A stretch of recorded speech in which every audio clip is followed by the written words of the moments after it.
Hello, friend. I love you. I love you so much.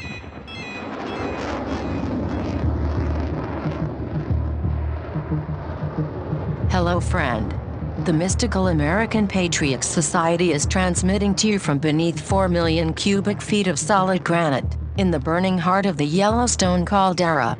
This is a variety program for normal sandwich-eating Americans with some concerns about living in a deranged, post-Christian technocracy. So, keep your third eye on the sky and your ear to the ground, as Sumo and Smokestack connect your main brain vein to a higher plane. Are you ready? Stand by.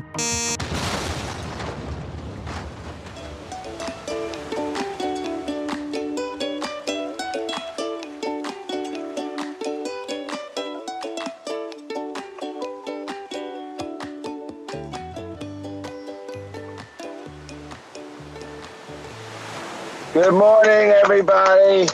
Good morning. Congratulations. Today is a congratulatory episode. It is? We're all congratulating Smokestack today for his momentous achievement. You know, a lot of people don't know this, but Smokestack has actually had a lot of formal training in television and film. And yes. it's been hard for him to break into the business. Yeah. Real hard. You know, the business is...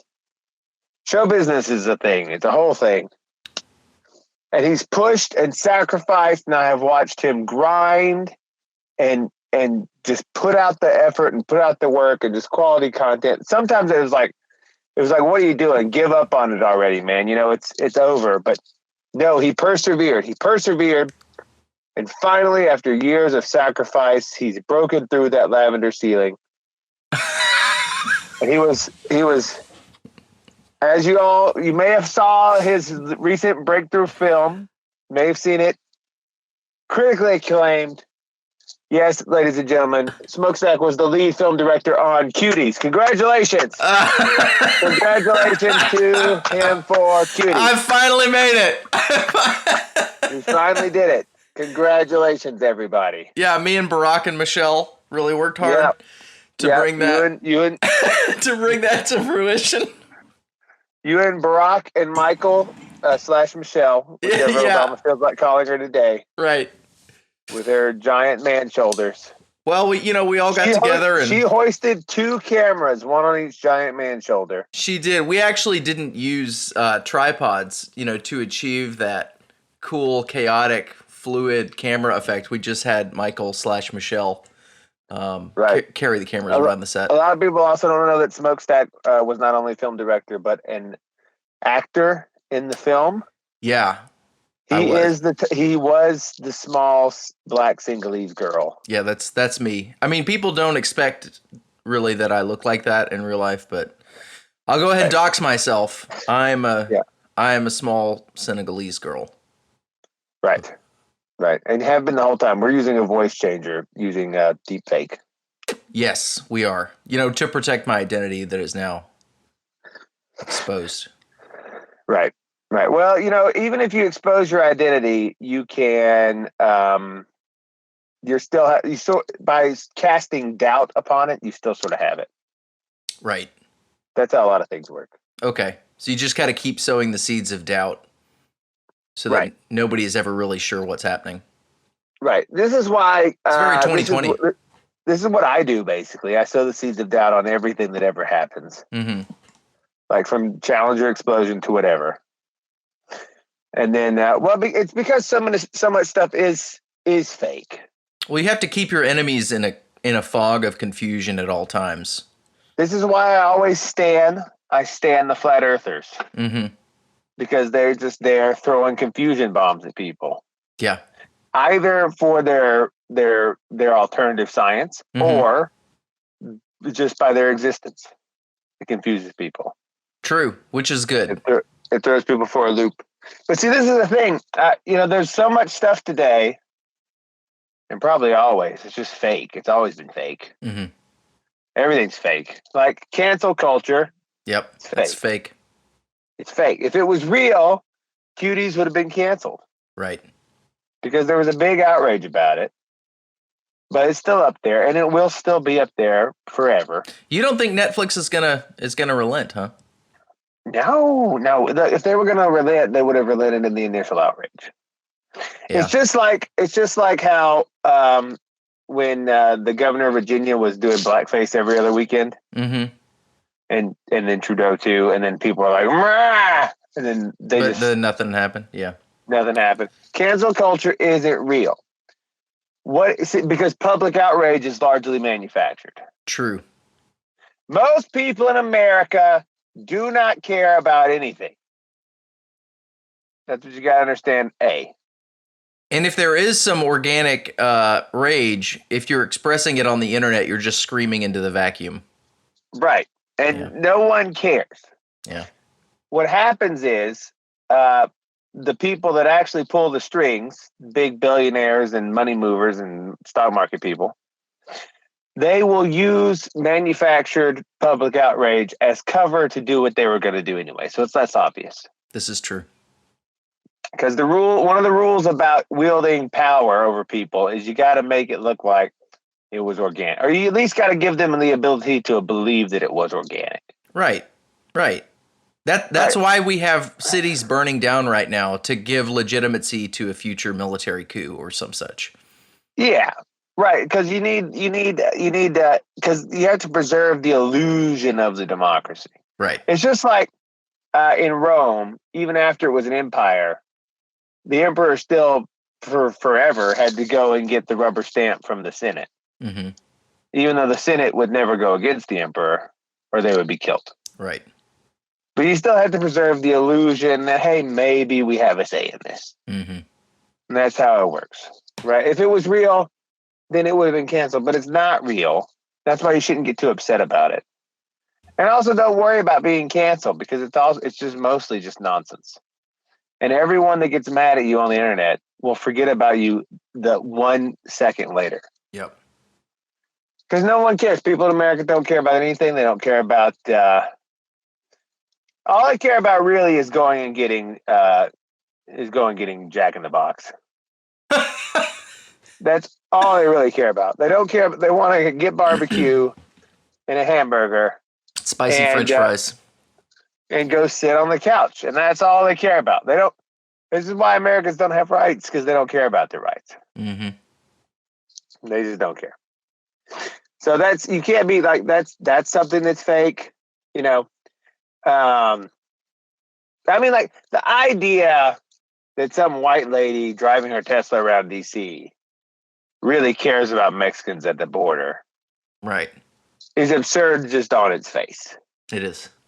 You know, they will not give $2 to a bum on the side of the road missing an arm and his teeth.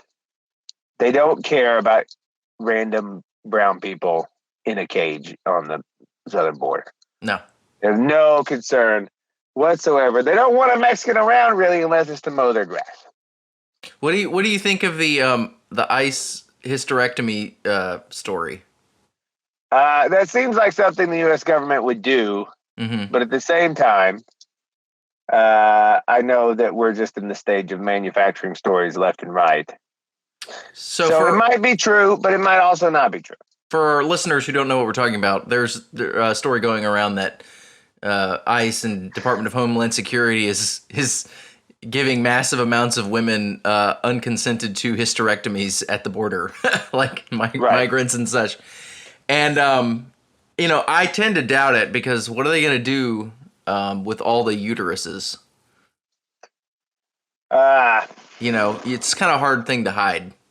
Big pile of... Well, yeah. And I believe it could be true. It might be true just from pure evil, but it also just may be like a procedural nightmare. Mm-hmm. Like there's a guy and he can't speak English and he's the doctor in charge. Right. And he's like, she's like, who said hysterectomy? He's like, hysterectomy? Okay. And then he goes. And I could totally believe there's that. Like a mistake on the medical form that they have to fill out when being processed. Yeah, there's like Spanish word. Would you like a flu shot? yes. It's translated, would you like a hysterectomy? Right. I could totally Yeah. believe that that's exactly what is happening. Yeah. They're getting they're getting propofol and they think, they're getting a flu shot, and then the next thing they wake up, uterus out of there. Yeah, and people got mad about that, and then they instantly forgot about it. Yeah.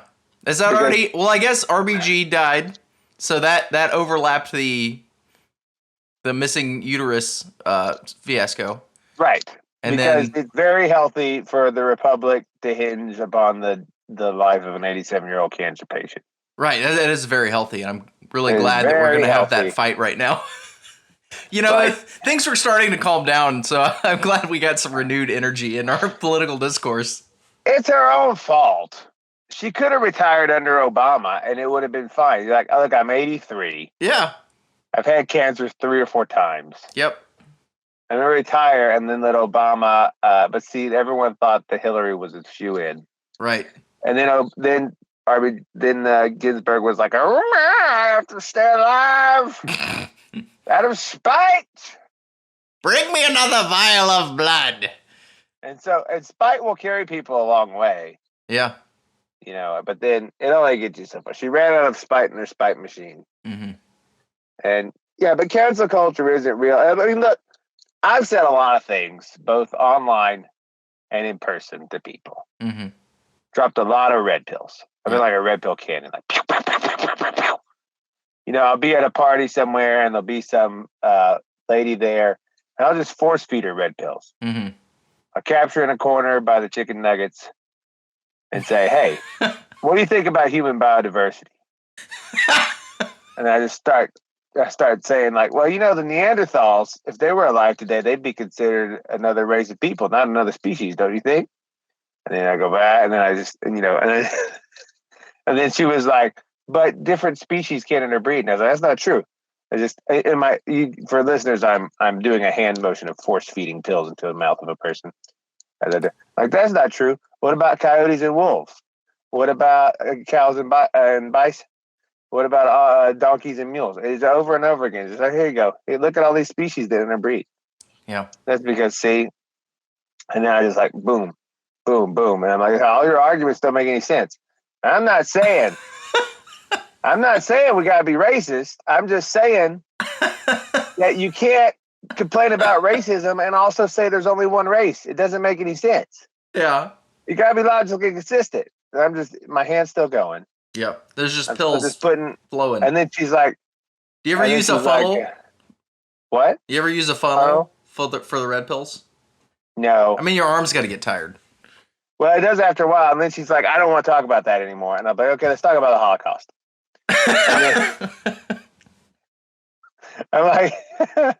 I'm not saying it didn't happen. I'm not saying it did happen. I'm just saying they complain about it an awful lot, don't you think? Why would they put a wooden door on an oven? That's a great one. And then if they really get bothered, then I go, well, doesn't it? Shouldn't if we're on a ball, shouldn't buildings at the horizon be looking like they're leaning away from us? And then she goes, what? And I was like, and then she overdoses on red pills, and I destroy her whole worldview. She's questioning everything foundational, because what's foundational to the modern normie is Holocaust, Ball Earth, and one world. Mm-hmm. And if you just attack those 3 things, it doesn't even matter if any of it's true. You send them into a spiral because they can't handle anything. So that's why you haven't been canceled, is you're so thorough in breaking somebody's mind. They don't have the willingness or the ability to get you canceled after you've finished your work.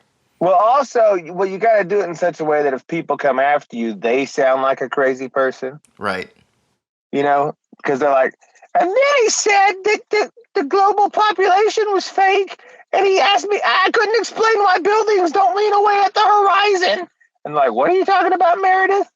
Well, if you think about it, you know why? If we're on a ball, shouldn't, as you go farther away, things lean away from you? Like, why are they all standing up? And then, why do we see the same stars all the time in the sky if we're on the opposite side of the sun? And then they go, what? And I told him it was crazy. Like, Meredith, what's wrong with you? It's like a built-in safety valve because if they criticize you, they come off looking like a lunatic. Right. And so the only time I ever got in trouble in real life was when I said that people don't in general put their dogs down for altruistic reasons. That really got people that I actually knew. Yeah. To be angry. Well, that hits close to home for a lot of people. Yeah, because people don't care about the Mexicans. They don't care about rights. They don't care about Abu Ghraib. Mm-hmm. They don't care about droning people. They don't, none of it, but people do care about their dogs. Yeah. And I said, I was somewhere and I was like, someone brought up this lady, again, it's always a lady. She was like, well, our dog just got old and his quality of life wasn't there and I couldn't bear to see him in pain anymore. So I had to put down. And I went, now you were tired of having an incontinent old animal in the house pooping on your couch. I'm sure that went well. And she was like, what? I was like, that's why people put their dog. Look, I'm not again. Sometimes you got to put animals down. I get it. But that's not, stop pretending it's for the animal's sake in almost all cases. Mm-hmm.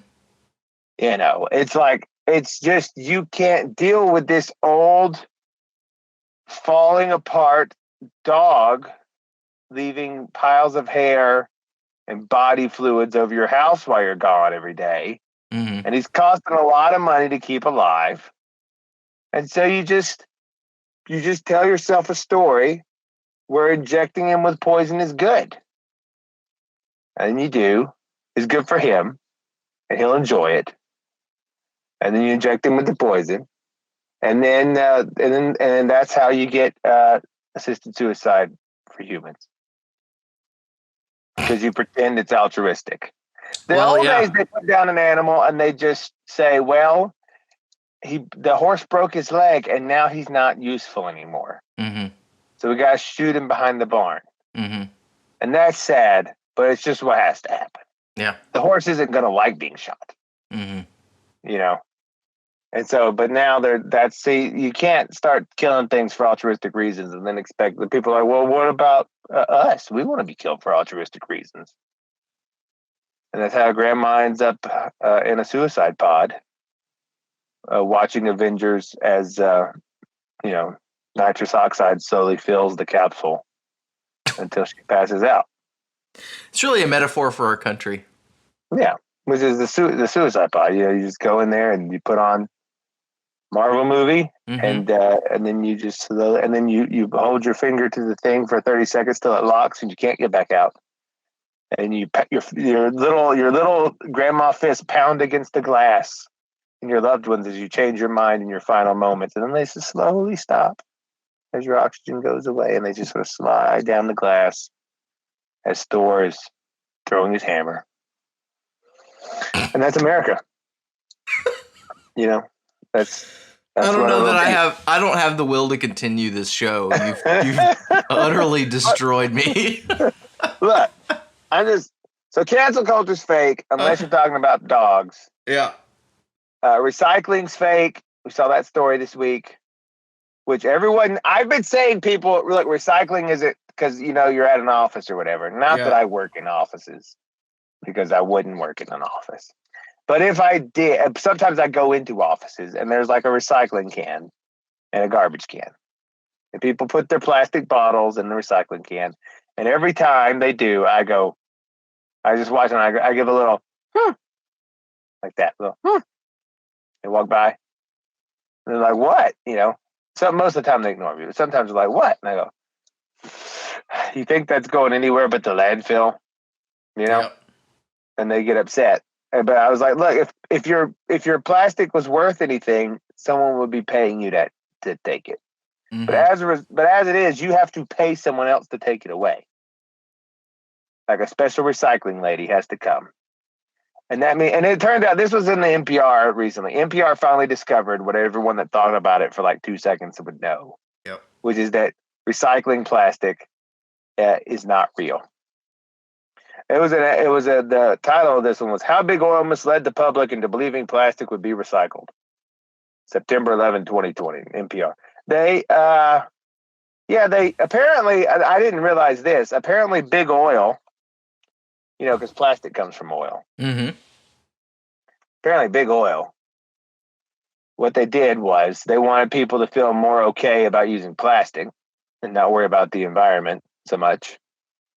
And I always knew recycling plastic was fake, but I never really thought about or cared about why it was who was propagandizing it. Right. Apparently, it's big oil, and they were like, "Yeah." And what they've been doing is they've been paying China to buy all of our garbage plastic, Mm-hmm.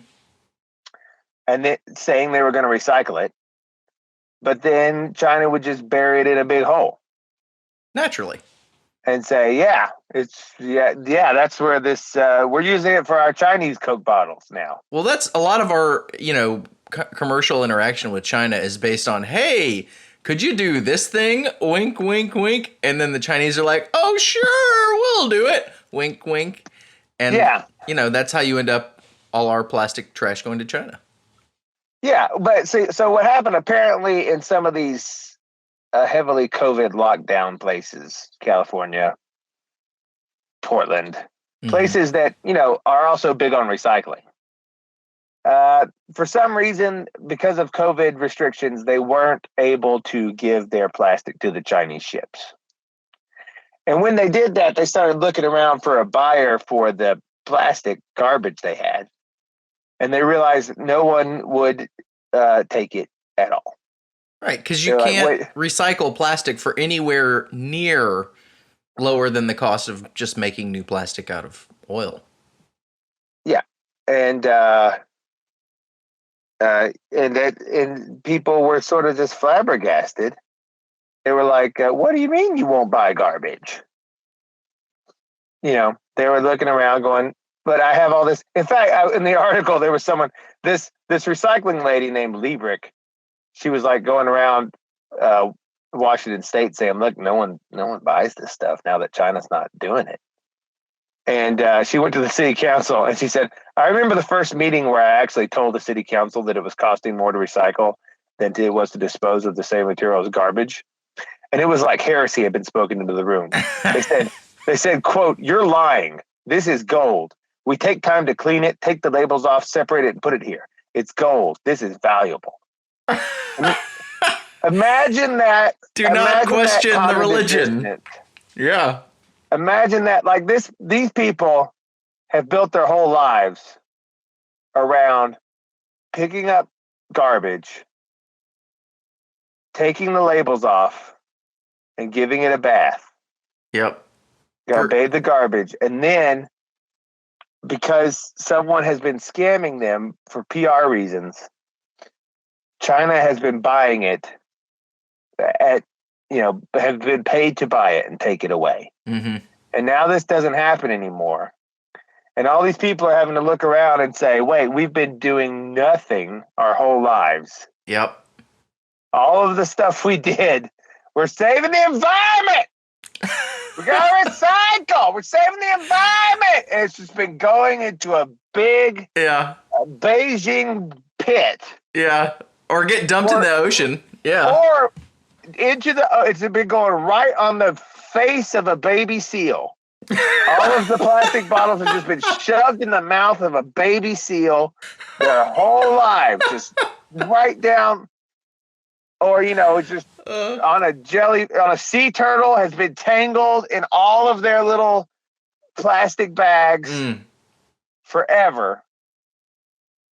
The sea turtles hatch on the beach, and a Chinaman takes the plastic bag from Oregon and just puts it right over the baby sea turtle. Yep. So that when it walks into the ocean, it immediately drowns, suffocating in plastic.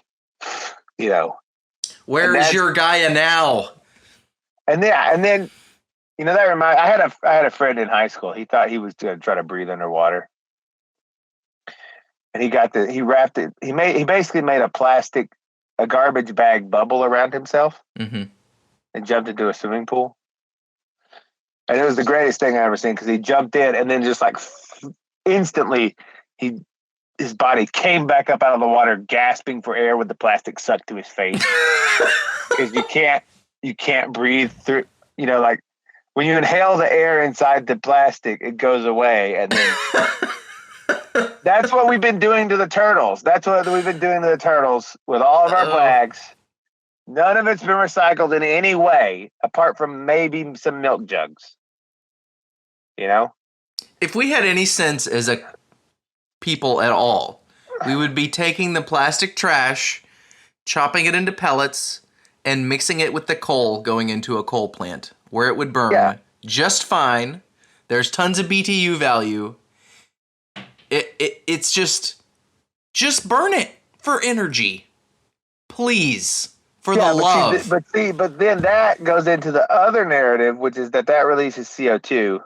Who freaking cares? Which will make Florida go away. Florida will sink. I'm not seeing the downside. True. But look, if you don't give your garbage to the Communist Party of China to shove down the throats of baby seals, we will lose Florida. That is literally the logic driving. And then someone like me comes along and is like, it's fake. It's all fake. And then I'm the crazy one. No, it's fake. It's recycling. You can recycle glass if you just keep it the same shape. If you had glass bottle, here's how you do it. Look, you want to get rid of plastic bottles, you mandate glass bottles. Glass is awesome. Glass is awesome. Yes, there'll be a few more glass shards when you break your bottle, when you drop it. Okay, it doesn't hold up to being dropped as well. But eventually it just turns into sand. Right. And you can, if you have a glass Coke bottle, you can put that in a recycling bin and send it back, and they'll just steam it with boiling water to sterilize it, and then it's good to go again. Mm-hmm. That's what you would do. And then you get rid of all this waste. And then, or we could have paper bags are good instead of plastic. I mean, there's ways to do this. But the myth that you could recycle plastic, everyone wants to have their cake and eat it too. They want to be, I want to be a waspy lady in Manhattan and have an immigrant clean my toilet every day and also feel really good about how I'm helping the immigrants. Like, just have it. Just pick one. Yeah. You can't have it both ways. You can't have the plastic and save the environment if you care about if you think it's a problem. Right. So just use paper bags. Ask for paper bags. Because you know what? Here's a little aside. I have some interaction with the forestry industry, okay? Yeah. Every time, or for every amount of paper products that are used in this country, more trees are planted. It's true. The forestry industry plants, there are more trees on this continent now than when Columbus landed because of the forestry industry. So if you like planting trees, like we all do, just use paper. Use paper. There's so many trees. There's so many trees. Yeah. Thanks to forestry. And so use the paper. We need a campaign for glass bottles. Mm-hmm. And paper bags. Because even aside from the environmental impact, plastic bottles everywhere are just gross. It is. So just use glass bottles, and that would be fine. But NPR and all the NPR listeners in 2020 finally learned what anyone that thought about it for 30 seconds knew 20 years ago, which is that this doesn't make any sense. If this is so valuable, why do I have to pay someone to take it away? Exactly. It's like it's like gold has a lot of value, and I have to pay you to take it. That doesn't make any sense. The thing is, we were gonna burn the oil anyway if it were turned into fuel. So why not use it as plastic and then burn it as fuel? Then we get two uses out of it. Look, here's the maps. The Mystical American Patriot Society Green Plan: glass bottles, paper bags, nuclear power plants. There, we got it. That's most of it taken care of. I don't think you're going to sign me up on nukes. I like coal. Let's burn the coal. And we can burn the plastic. But it's not as fun as having a nuclear facility. Well, we can use both. Okay. But yeah, so that was fake. That's another red pill. Like I would attack the same women with that one, like recycling fake. After I would usually go like this. I'd go, when you were at the corner by the chicken nuggets, I'd start off with something hard, like, I'd say, have you ever really thought about the Holocaust? And then I'd move on. Then I would play that for a little bit, and then I'd go, is recycling a thing? And then I'd say, then I'd talk about something racial. Then I hit them with the flat Earth conspiracies. Mm-hmm. Then I finish with, there's the global population numbers are probably all a lie. And they just, so I would mix it up because that's true too. That's another thing that's fake. There's almost certainly not 7 billion people on the planet. Well, there's an interesting, let's say the population numbers are massively inflated. Right. If you wanted to convince the world that 5 million people died, 10 million people died in some tragedy, you could easily do it. Yeah. Because the population is fake anyway. People have incentive to fake the population numbers, like China, because we have civilian armies now. Mm-hmm. Right? We got civilian armies, and that basically means that whoever has the most people has the biggest army, more or less. Right? Right. And so China and they also have the biggest economic output and stuff. And so China tries to flex on people. They have a lot of enemies. They really don't like India. And they're like, oh yeah, well, we got 1,200,000,000 people. What are you going to do? And then India's like, oh yeah, we got 1,200,000,000 people too. Mm. And India has no ability to count its number of people with any accuracy. Yeah, I doubt China really does either. They're just making it up. They don't, like, all the people in the slums of India are not accurately filling out a census form. Mm-hmm. It's just not happening. And there's people like living in the jungles with the tigers, and there's the Hindu holy men up on a mountain with a little ashram. No one knows how many people are in India. It could be more. We have no idea. Mm. And also, think about this. You have the United States population numbers massively increased because every state has incentive to inflate their numbers because you get more votes that way. Correct.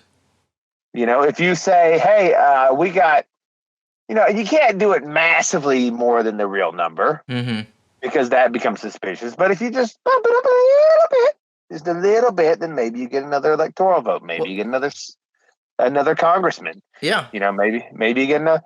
And so everyone has this incentive to lie, just like the oil companies and they do. And so everyone's pushing it a little bit all over the globe, but everyone pushing it a little bit makes for a lot more people on paper than actually exist. I think there may be 4 or 5 billion people on Earth. I have do I have a reason for that? Any way to come to that number? No. Pure intuition. That's the same thing as everybody else is doing. Exactly. There's no way to count all the people that are on Earth. We just don't, we can't do it. And people are like, nah. So that's fake. And then people's knowledge of science is fake because, again, most people don't know. Like, they just fall down when you say, they're like, oh yeah, I know the Earth is a ball. You say, well, why don't buildings lean away from you? And they're like, you fall.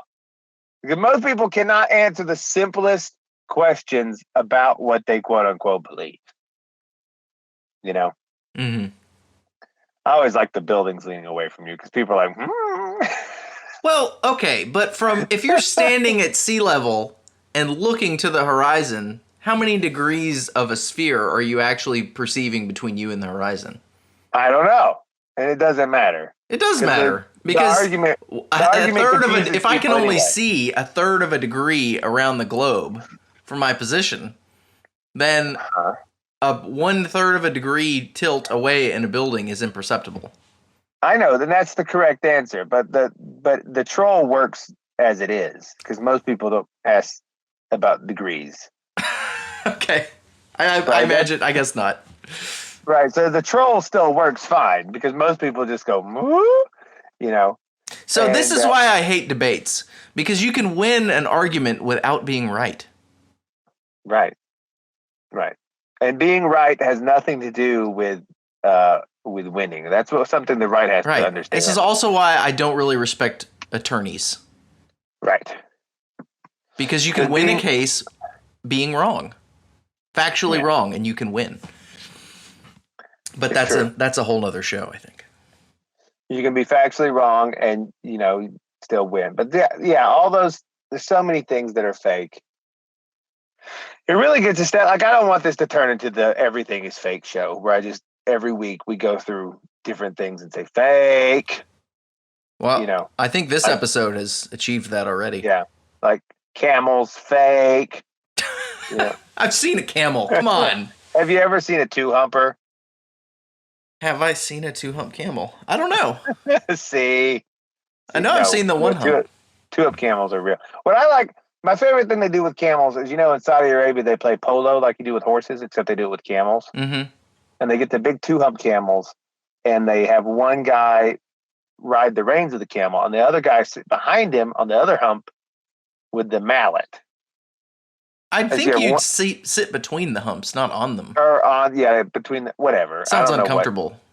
It's an Arab thing, and then they like to sit on the humps, and they go around, and it's a way cooler than horse polo. Do they use a sword instead of a mallet? They use a what? A sword instead of a mallet. No, you can't hit a ball with a sword very well. Well, not till you try. Right. I imagine in ancient times there was probably like you had a scimitar also. Mm-hmm. And then the scimitar, much like the European longsword, they were both the shape they were for not any tactical reason, but for simply religious reasons. Oh. The scimitar is a crescent shape because the symbol of Islam is a crescent moon. Mm-hmm. And the European longsword or broadsword is a cross shape because of Christianity. I didn't know that. You could make, both of them were sort of like, and I always thought that was interesting because you would think like people are just going to do whatever's most effective. But people came up with the shape and then they made it effective by learning to fight with that particular shape. Because like you're a cross guard on a sword for your hand. Here's the thing. If you ever tried to sword fight, the main problem is if you whack two swords together, they slide down each other into your hands and chop your knuckles off. Right. That's the main problem. And so you could cover your whole hand with like a circular guard if you wanted to, right? But instead they chose for just a cross guard, like so you'd have the cross shape. And that made for very interesting swordplay because that was the way you had to hold your hand to protect it. Mm-hmm. And then you could use that bar to like wrap around people's wrists and stuff. It was very interesting fighting technique that came out of using this thing. And likewise, the scimitar is not very good for crossing swords with because it's all curvy. So they used other tactics. Interesting. But we don't. Today we just, when they got to the rapier age, you can see people drop this as the Enlightenment comes around and the Renaissance, because then they go to a rapier and then they just cover the whole hand with a little metal cup, which is smart. But it does allow you can't wrestle with the sword as well. Mm. Because they just called sword fight, they called fencing wrestling. Because mostly what you do when you sword fight with long swords is you're in a wrestling match trying to grab the point of the other guy's sword and jab it into his throat. It's very visceral. Ooh. Yeah, that was the main thing I took away from doing the HEMA stuff, was that all of these old fight manuals were extremely visceral. Because it was like, look, you're going to hack him. And this plan A, is to chop his head in half. But if he blocks that, now you're like 2 centimeters away from each other and you got to wrestle. So you grab his point and then you put, like, one manual was like, now jab your fingers up his nose and then turn his point into his throat and thrust it. It was like very, very visceral brutal form of fighting. Yeah, it was One of them was in one of the manuals, and they would do all these. I mean, they were very practical because one of them was like it had a picture of a guy coming at you with a sword, Mm-hmm. and then your response. It said, now what you do in this case, if he's on a horse charging you, is it said you pick up a crossbow, you hide behind a tree, and then you shoot him. It's practical. One of them had a guy taking his handle of his sword off Mm-hmm. because apparently it would screw on, which is pretty advanced having screws. Yeah. It would screw off, and then you just threw it at the other guy's head. But if you miss, if that doesn't work, then you have a sword without a handle on it. Well, yeah, but you have more than one weapon. Okay. So it was just like, here, you got this, you have this heavy ball, Mm-hmm. and they're over there, and then you just, boom, Oh, that's cool. A lot of very, very visceral stuff. But see, that's the sort of aesthetic decisions you make, which then are not practical, but lead to the creation of a culture, which inevitably makes you actually stronger than pure practicality. Yeah. Because, culture is a unity of style, I think. Is that a good definition? I don't think it's fully encompassing, but it is an important part of culture. Like the Japanese, imagine the Japanese. Everything Japanese people do is Japanesey. Mm-hmm. Like they fold paper. They don't just fold paper. They do origami. Yeah. They everything the Japanese do. They don't just make cartoons. They make anime. Mm-hmm. They everything they do. They don't just have game shows. They scream at people doing impossible physical tasks, and then mock them when they lose. This is why I don't think that the Japanese culture is going to go away, or the Japanese people are going to go away, because they have a culture. Yeah, they have a culture that encompasses basically everything. Right. They do. So, like, even though their birth rate sucks right now, they're going to overcome that and rebound because they've got a culture holding the place together. Right. They don't just wrestle; they sumo wrestle. Yeah. They don't just box; they karate. They don't just wrestle; they do judo. They don't just everything that they do. They have a special Japanese version. They have a unity of style. Mm-hmm. And that's what a lot of cultures in Europe used to have during the height of European people. They'd have just these little things like we're going to have our sword, but it's going to be slightly less impractical, but we're going to make it a cross shape. Or the Muslims did that too. I mean, or you think about the British during the British Empire. Everything they did was in a British way. They had tea in a British way. Yeah. They went to school in a British way. Everything was a very British way of doing things. And America today has no uniform. America is like a constant Epcot Disney World, where like you go out to dinner at a Chinese restaurant and they make it into a little theme park and make everyone dress up like they're Chinese people. Mm-hmm. And have Chinese furnishings on the wall, and they go, "Oh, very nice," and they give you a rice bowl that you eat with a big fork because you can't use chopsticks. And then you go down the street and there's a Mexican place, and then it's just this non, like you can have a melting pot, but they all got to melt to a thing. Something's got to come out of the pot. Something's got to come out of the pot. You can't just put everything in the pot. You know what it is? We don't have enough heat to melt the stuff down. We got to make things hot. We got to be way more aggressive. Yeah. With how we do culture. And you know what? When you're doing that, when you're melting a bunch of stuff together, sometimes you got to skim stuff off too. Sometimes you skim stuff off. Got to get your skimmer out. Right. So we have to put in the taco stand has to go into the pot and come out like a cheeseburger taco waving an American flag. Yes. Or something. Mm-hmm. And that's how you have a unity of style. Because we got to get like America sort of almost approached that maybe in between the two world wars when they were big into Art Deco. Mm-hmm. They were getting that idea. Like we're going to have this is an American way of building buildings. Yeah. And then they just abandon it after World War II. Because everyone at World War II decided everything they ever did was bad. And they just started doing it over again. But yeah, that's something we got. I was thinking about it. One of the things we should do here at Maps is create the culture. Yeah. And I have this idea, and I'm not a good artist, is the problem. Now, I want someone out there, one of our listeners, to do this. It's a homework assignment. If you don't, we will eventually do it, even though I can't draw very well. Yeah. But I wanted to. Nobody's really turned in their homework thus far. No one's turned in their homework. It is a big problem. And you are the reason the baby seals are drowning in plastic bags. I'm looking at you, sidekick. Yeah. Everyone. So, look, what you got to do, I was thinking we'd make artwork of the American pantheon.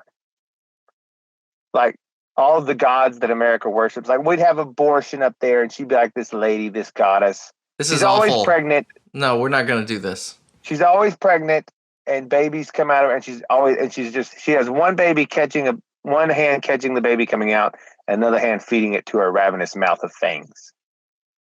Right? Like, that would be one goddess. Don't draw this for us, please. Another one would be diversity, and it would be just like this sort of vaguely brown skin, amorphous, androgynous person with like long hair. And when they open their mouth to speak, all languages of the world come out at once. That would be one. Because you can imagine this is how ancient pantheons formed. They'd have these ideas, and then they'd become personified. Right? This is awful, and I don't want to do it. I'm just saying, it would make it explicit, like what we worship. Right. Right? Or like freedom. And freedom would just be, a lady with an Uzi who's blindfolded, and she's just randomly shooting at the Middle East. And we name her Freedom. She's just like bang, bang, bang, bang, bang, bang, bang, bang, bang. And then it says Freedom on it. Her name's Freedom. Or the GDP is a god, and he's half bull, he's half bear. You've got all these great ideas, these great potentials for like what America really worships, which is like abortion, diversity, quote unquote, freedom, which is just shooting, and then the GDP. And there's probably a few other minor gods in there. And that's really when you ask, like, what is the religion of America? It's like, that's it. And if you just make it explicit, then people sort of revolt, like a revulsion, like, ew, is that what we do? See that? Yeah, it just occurred to me. This is actually a good idea because it would really crystallize the Christian minority position in this country. Right. It'd be like, no, we're not that. No. Yeah, no, this is the gods you worship. We're gonna force you to pick sides, lukewarm Christians. Which is your favorite deity? Do you like the bear bull, or do you like the pregnant lady, or do you just want to put on a blindfold and start firing guns? Yeah. So I don't know. If someone out there, if Chungus wants to do that, he's probably a good artist. You think so? Enough. Okay. Well, he's mopey. And get mopey on it. People are good artists. He's got emotions. It'll go through in the art. And we could also have some good art, like some nice, like we could have. I always wanted to do one with like Jesus on the cross, but it's also like spacey. Why? Because it's like a take on uniting heaven and earth, and like the modern idea of the heavens, with like space. I don't know. I think you could do something cool with that. That would be pretty cool, but I haven't really fleshed it out. But maybe someone out there could, someone that actually does their homework. I don't know. It's so early. I didn't even get to put on a shirt this morning. You got me up so early. Yeah, Sumo's recording in the buff this morning. I'm not even wearing pants. Let's just keep the camera, at an appropriate angle. Don't threaten me. Don't threaten me with the camera nods. Okay, so I want to talk. So it's getting a little fall, getting a little autumn. Yeah, man. So I thought we'd roll out some. This is when all of the white people transmogrify into plaid wearers. It's my favorite time of year. And all of or drink pumpkin spice latte, which I heard Someone uses an acronym the other day. They said PSL, and I wanted to kill them. They said, "Do you want a PSL?" And I said, "You should be in a cell." What? Don't ever say that again. You need to be shoved off a bridge for using the word PSL as pumpkin spice latte. You know, I just had a thought. If there were a pumpkin spice Sasquatch, it would be you. That's true. Yeah. I don't like pumpkin spice. But you I have don't like- if there were a pumpkin spice person, I know. I think it would be you. I look like pumpkin spice became a human being. Yeah, you do. But Hope I didn't do just not face like dox you pumpkin there. spice. Right. Just imagine that's a face dox for me. Just imagine if pumpkin spice was touched by the wand from the godmother and Cinderella and turned into a coachman. Mm-hmm. That would be me. Yeah. But instead of turning a pumpkin into a coach, if pumpkin spice lattes were turned into a person. Because I don't like coffee in any form or espressos or any of that, and I don't like pumpkin spice. But yet, nonetheless, that's probably why I don't like it, because I don't like cannibalism. It's like what I am. And I don't want to eat, I'm not an auto cannibal. That's good. That's what it's called when you eat yourself, is auto cannibalism. That's gross. It's People very do gross. this? Yeah, I did a deep dive into cannibalism once. There's like 7 different categories of cannibalism, which is there's like ritualistic cannibalism, and then there's opportunistic cannibalism, and then there's survival cannibalism, and then there's auto cannibalism, and then there's sexual cannibalism, which is really and then there's one where you eat your family members. Very not. But yeah, I don't. But yeah, the guy said, and it was a man. It was a man, which made it even less, more unforgivable. And he was like, "Anybody want a PSL?" As if A, people at the table would know what that means, and then B, as if that was an acceptable word, set of syllables to come out of his mouth. And he should have been that one instance to me. I was like, I understand all of Muslim culture, like stoning people, because he deserves that. That's what happens when you hear an acronym on Twitter and try to use it in real life. That's going to be, just don't ever do it. I was horrified, because I was like, that's going to catch on. I know that's going to catch on, and we have to. No, there'll be a war. Stomp it out. It won't catch on. Yeah.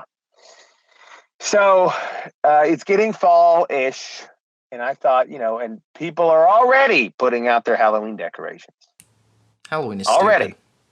I've seen lots of them. And so I figured we would put out our Halloween decorations too. Oh, but today's topic is a little spooky. A little spooky on purpose. I'll admit, early this morning before the show started, I was editing clips. And I went out into the woods, into the dark, to relieve myself before we started recording. Right, because you work in a shack. Out in the woods. And so I'm standing in the dark, because it's early. Sun's not up yet. And relieving myself. And the leaves are blowing, and there's creaking noises, and there's shuffling sounds. It was a little scary. Mm-hmm. I'm not gonna lie. It had me in a spooky, kind of freaky mood.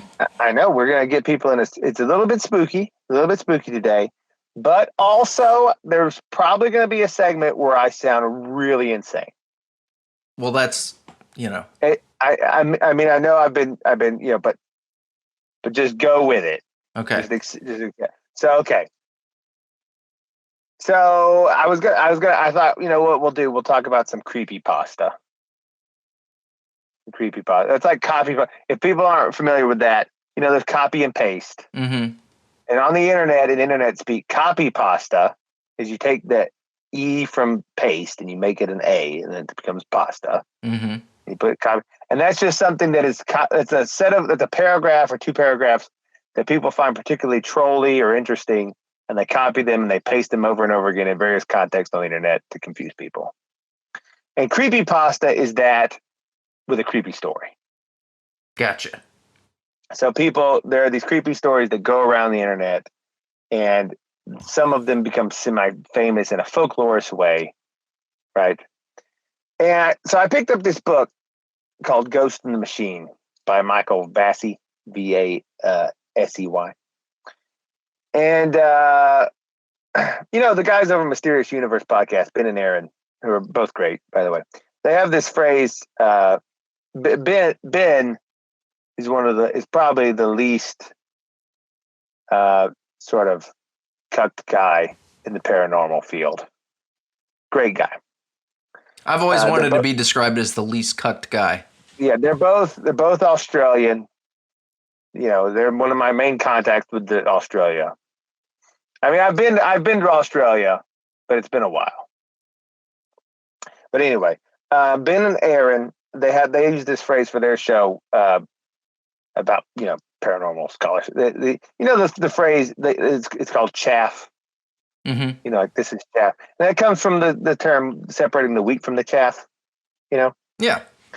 And and if I'm honest, to this book that I got was just a lot of chaff. It was a lot of just steaming, gross chaff.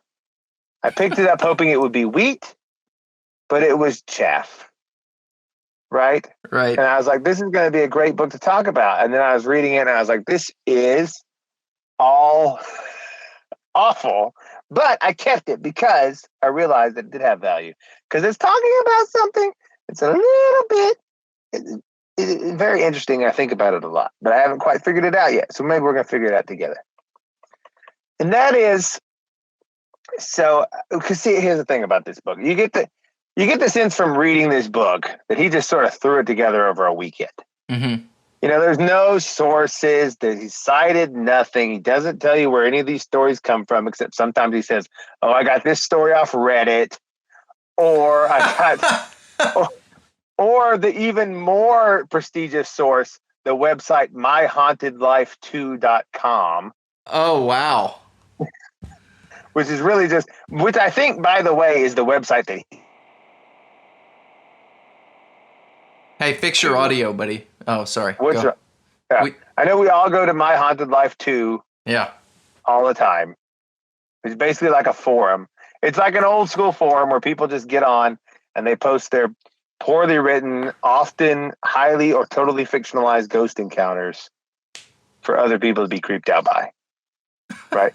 And so the real ones are real, I'm sure, but they're also highly dramatized, I think, for effect often. Mm-hmm.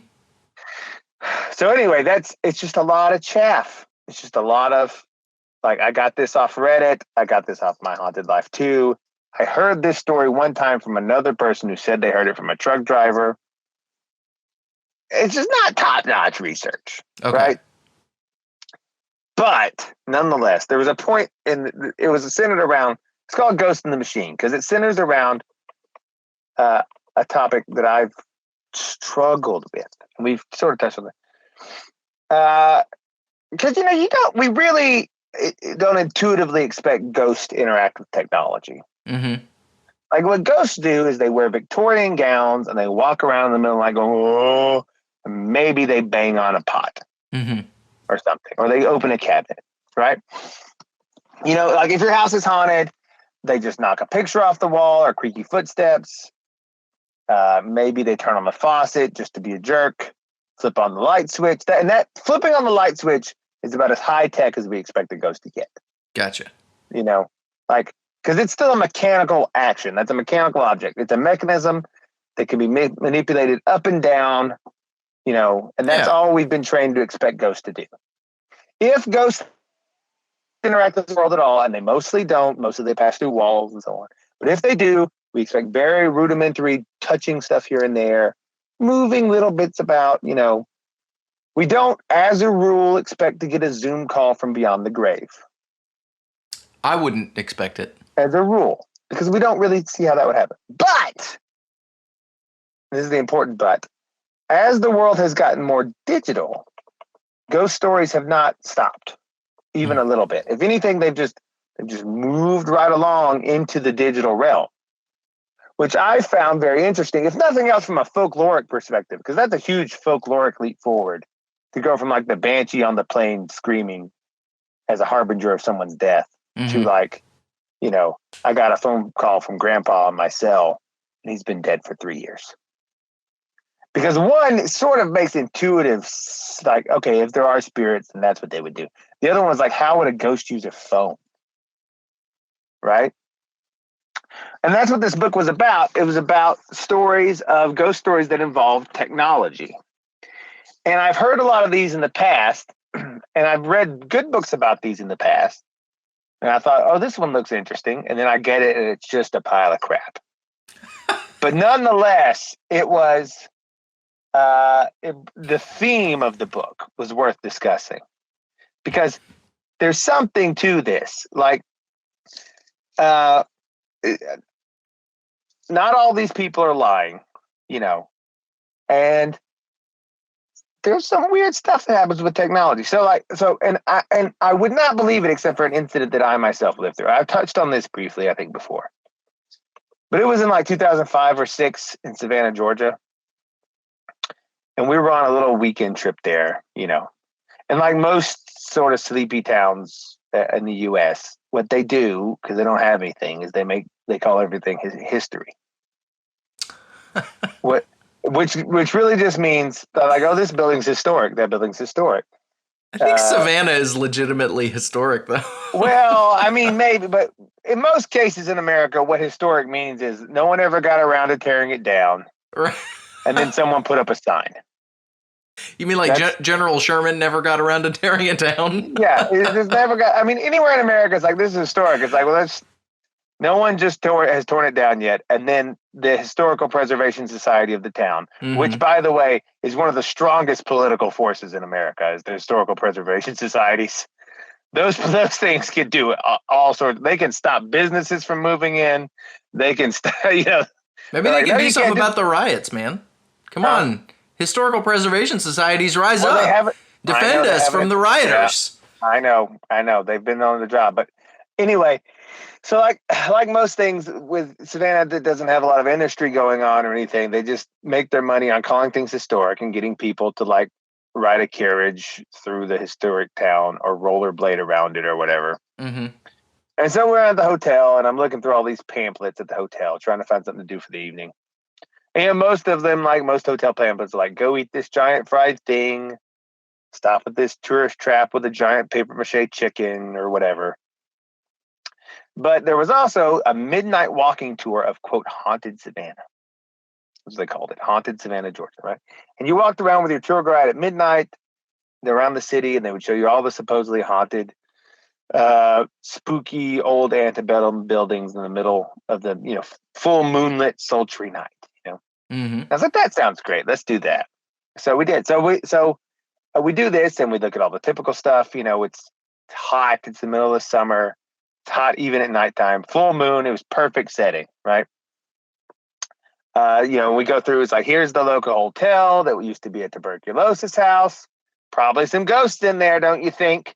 And they go to the next one. Like, this bed and breakfast was a mental institution. Spooky. And then they go to the graveyard. Like, this is where the Confederate soldiers are all buried. Here's the spots where the pirates used to come up the river, and so on. It's all fine. It's just perfectly acceptable, supposedly haunted locations. There's no activity going on at the moment. There's no evidence to back them up. Just nice, spooky stories and a nice little walk, right? Sounds lovely. It was lovely. But anyway, we eventually get to this one statue. And because Savannah, if you've never been there, is laid out in these squares. And they put a lot of statues of random people from Savannah's history in the middle of these squares. And they do a really nice job. It looks great. But anyway, we get to this one statue in the middle of one of these squares. And I can't remember who it was of. Some like city important person from long ago or whatever. And the tour guide stops and says, now this statue of so-and-so is also actually haunted. And he goes, it's one of the only verifiable haunted things on this tour, because I can prove it to you. Take out your phones and go ahead and try to take a picture of this statue. It won't let you. And everyone was like, what? This is before, this was the era of flip phones. So we didn't have all great cameras like we do now, but we had cameras, So everyone takes out their phone, they flip it up, and I do too. And I go to take a picture of the phone, and sure enough, it would do the little lens shutter sound, and but then the screen would pixelate, and a little message would come up saying, file corrupted. Then the phone, Ooh. then the phone would carry on working as normal. And it happened for everybody at the thing. And I was like, my initial response, as was everyone else's, this is some sort of trick. So this is like an illusion, like a stage magic trick. So we all try again. Same thing, shutter sound, pixelated screen, file corruption message, right? So I begin playing around with this a bit. I take a photo slightly to the left of the statue, so it's not in the field of view. Shutter, picture, no problem, works fine. I do it slightly to the right, picture, no problem. I move back to the statue, file corrupted. I did this like 50 times, and I did get a few, like maybe 4 or 5 of those times, I got a picture of the statue and it worked. The rest, no go. It was like, file corrupted. Only when you had the statue in the field of view. That is weird. It was very weird. And so there's 2 things. So one, I was amazed by how many people in the group were just totally uninquisitive about this. Like they tried it once or twice and they're like, whoa, which again emphasizes people do not care. They just say, what is Jimmy Fallon doing tonight? Where's my hamburger? If that happened to me, I would camp out at that statue for a week trying to figure it out. I mean, right.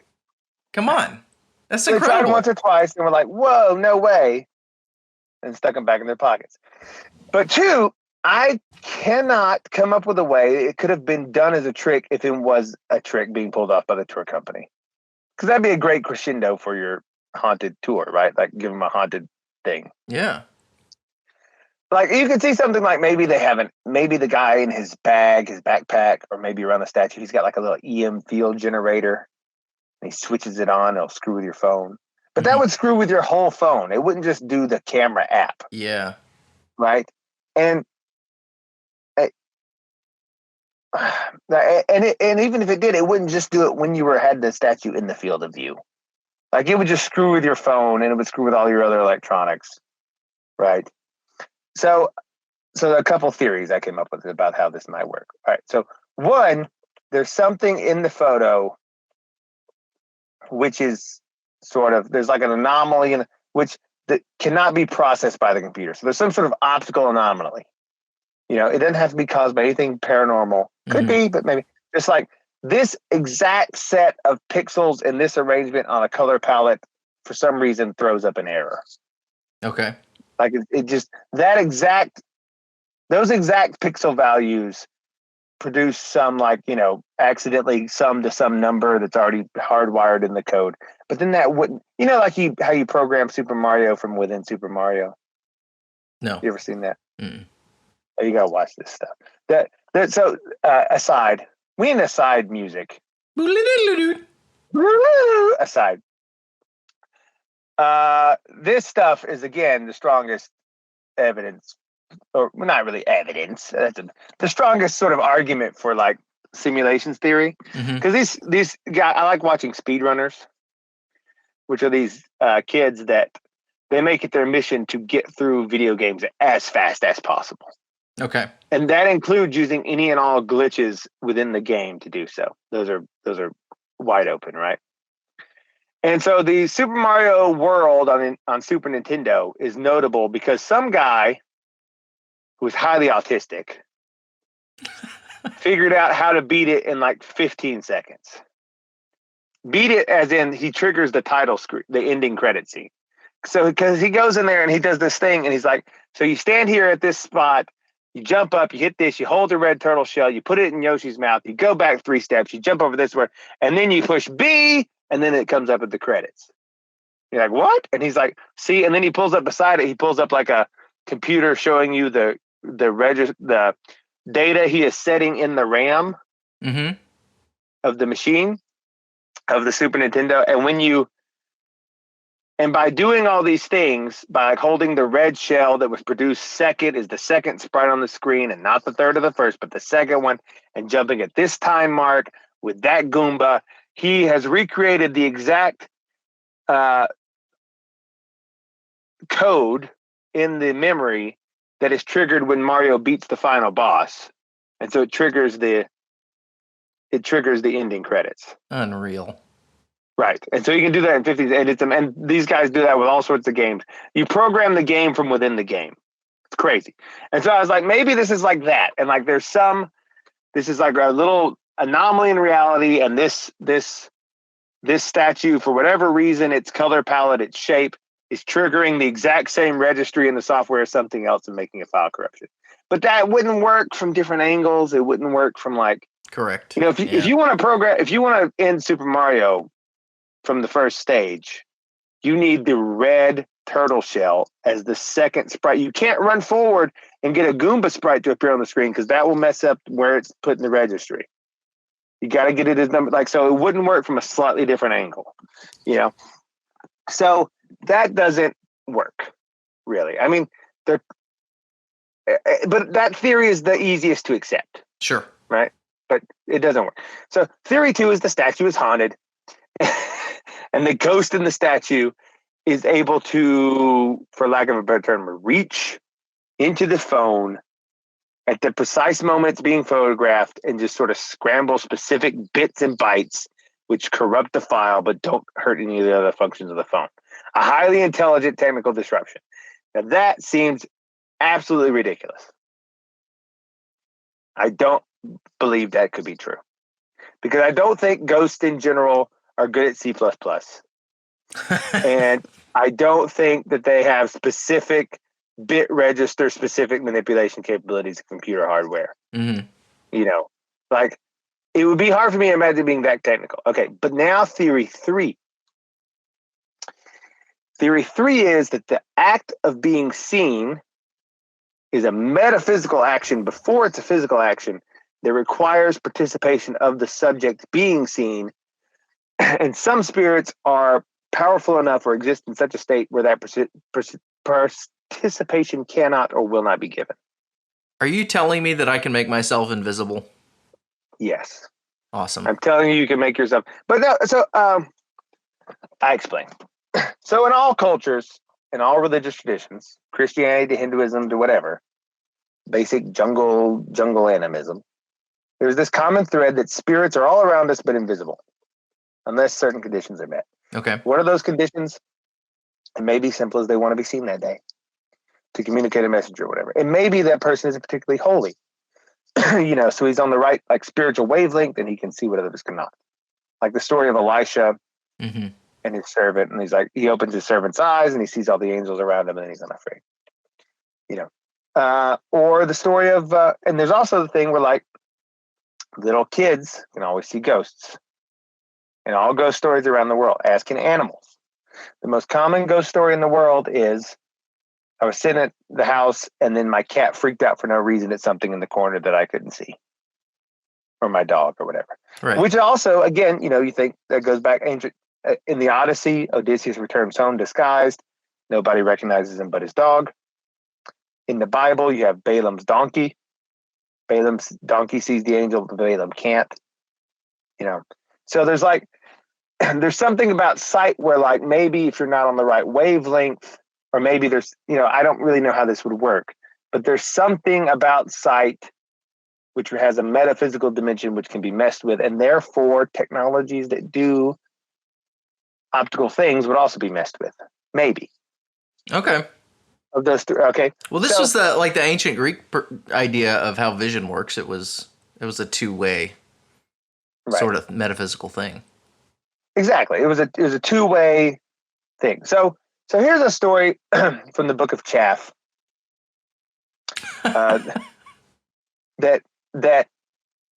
I was reading and I was like, yeah, but then there's one detail in there that lets me know either that it really happened or it's close to something that really happened, or that the person that wrote it is woke on supernatural matters. Okay. There's one detail, and I'm going to see if you can pick it up. All right.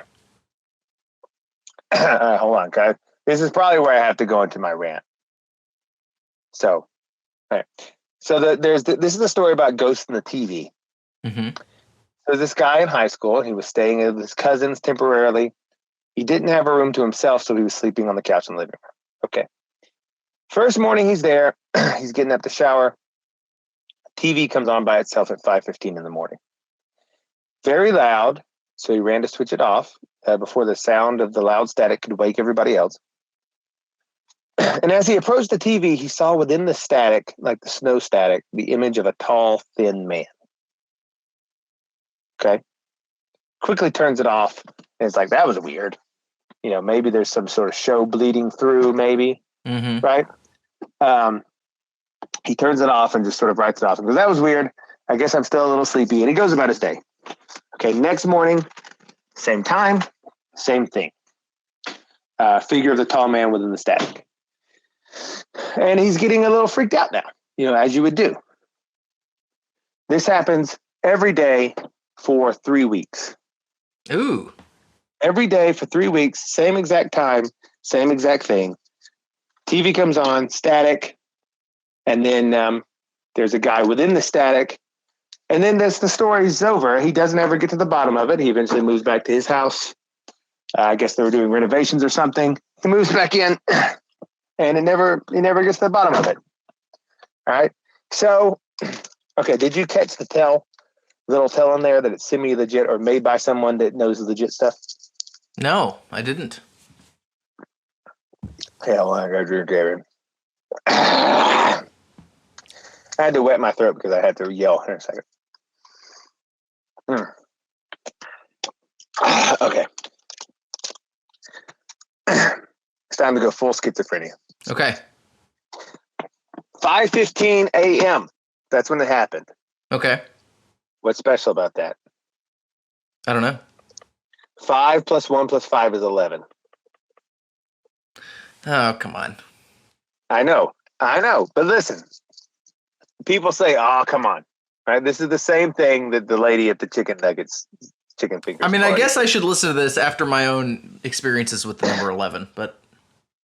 All right, the number 11, and like whenever you listen to one of these paranormal stories, especially if it's told by a rando who doesn't know any better, Mm-hmm. like there's Bigfoot stories on BigfootPhilResearchers.com, and it's like, and then he did this 11 times. I was counting, or whatever, and it's always 11. It comes up over and over again, and you say, "Oh, come on, 5 + 1 + 5." No, listen, 11 in the occult stuff is the number that codes the existence of a spell, because it is the overlay of the points of a hexagram and a pentagram, 6 and 5. Right? Okay. You take the hexagram and the pentagram, and they're overlaid, and because the pentagram and the hexagram have special numerology symbolism, and you overlay them. That's also why abracadabra is a magic word. It has 11 letters. Oh, okay. Okay. And also because it equals 418, which is another magic number. It's also abracadabra, not abracadabra, just so everyone's aware. But okay, so this sounds conspiratorial, but okay, it sounds conspiratorial, but it's true. And you got to look this up on DuckDuckGo, not Google, because even if you type in the exact quote from Aleister Crowley that you want, Google will not show it to you, which in itself is highly suspicious. That is. All right, so firstly, this is a quote from Aleister Crowley. Firstly, 11 is the number of magic itself. It is therefore suitable for all types of operation. Secondly, it is the sacred number par excellence with the new aeon. It is written in the book of the law, 11, as all the numbers who are of us. Thirdly, it is the number of the letters of the word abracadabra, which is the word of the aeon. The structure of this word is such that it expresses the great work in every one of its aspects. Lastly, it is possible thereby to express all possible spheres of operation, whatever their nature. This is effected by making an equation between the number of the Sephirah and the difference between that number of 11. For example, 2 degree, 9 square is the formula of the grade of initiation corresponding to Yesod. So 2 and 9 is 11.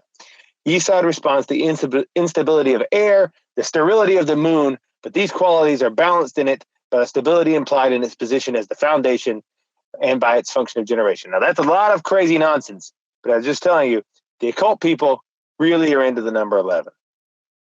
It's kind of freaking me out. Really into the number 11. And all of their spells are revolve around the number 11. You have to thread the needle between knowing this stuff and being into this stuff. Mm-hmm. Because a lot of guys, they find out about this and they get sucked in and start like reveling in it, like, oh, and then they see it everywhere, which I know it's pot calling kettle black here with this story about the TV. But you need to know when the spells are being crafted on you and the public, just so you can see through them. Not so you can also be dumb and gay and put on a wizard robe, but just so you can not do it. Because look, numerology is important. It's a real thing that has metaphysical consequences. It's all over the Bible.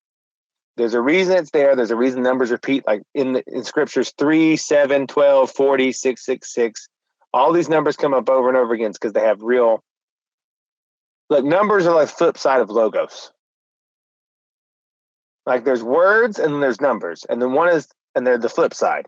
And in Hebraic language and in most all ancient languages, the numbers and the letters are the same. Like A would be 1 and B would be 2, right? And all this idea of like sacred geometry and stuff, that's probably how God made the world. You look at it through an electron microscope and you see these images of molecules and atoms and whatnot, and they're perfect geometrical shapes. Yeah.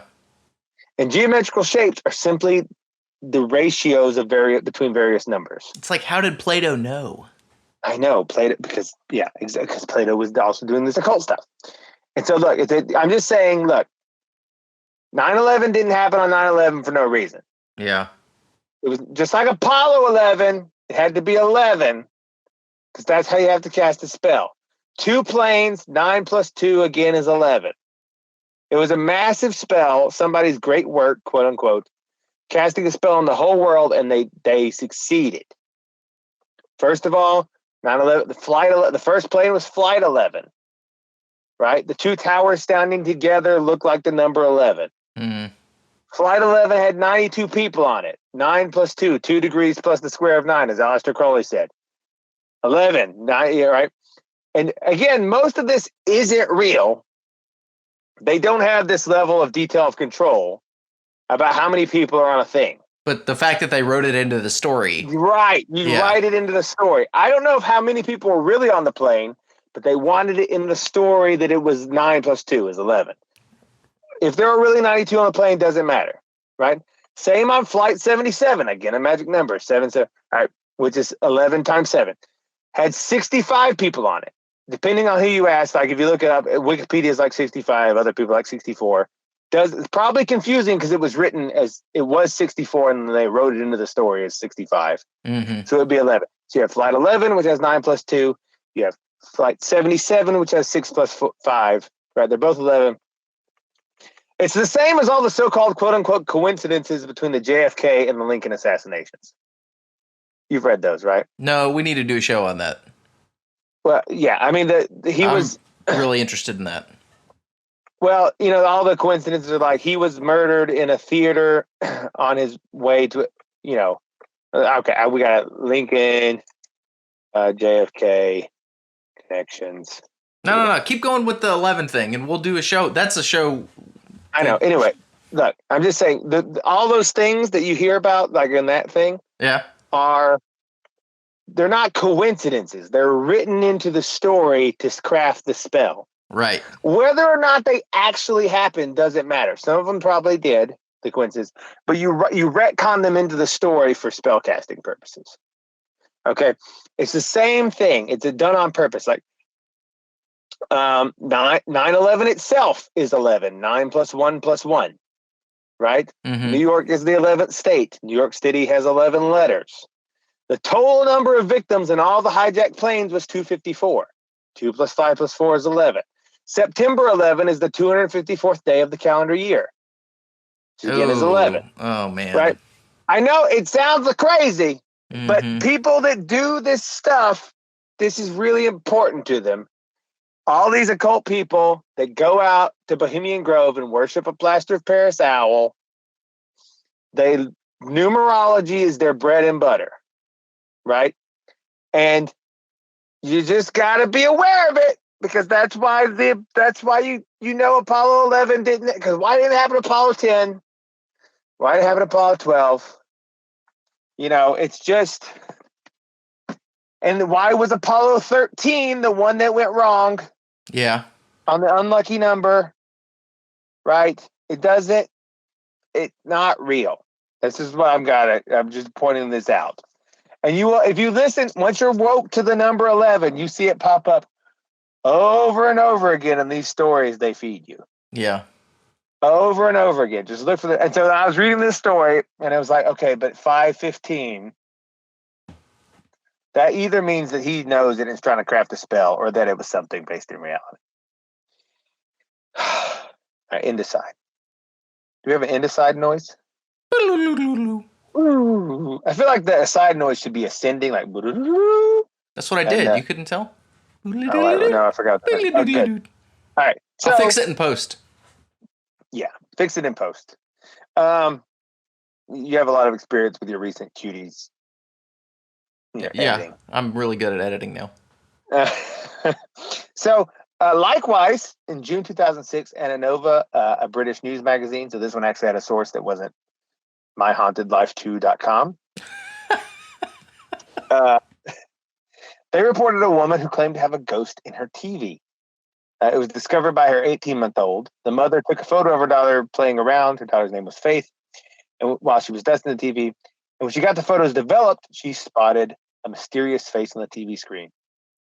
Insisting the TV was off and no one was else in the room, when the mother showed her daughter, the 18-month-old, the daughter creepily said, "Oh, that's Ben." Ooh. Right? Again, it's a trope of the children can see what the parents cannot. Mm-hmm. Or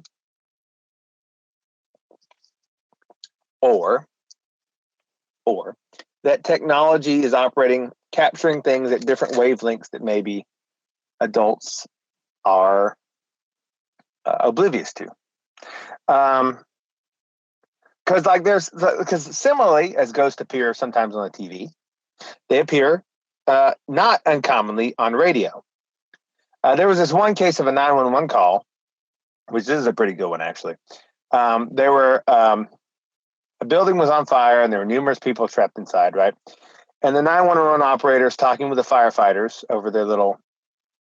Do they use a radio now, or what do they use? I guess. Yeah, they use radios. Yeah, talking with them over the radio. They're on the way to the scene. Talking about what's going on, and all of a sudden, through the static on the radio, you hear this female voice say, "9 men trapped here," and the firefighter's like, "Okay, 9 men," and the 911 operator is like, I didn't say that." Ooh, weird. Yeah. And it turned out to be correct. There were 9 men trapped in the thing.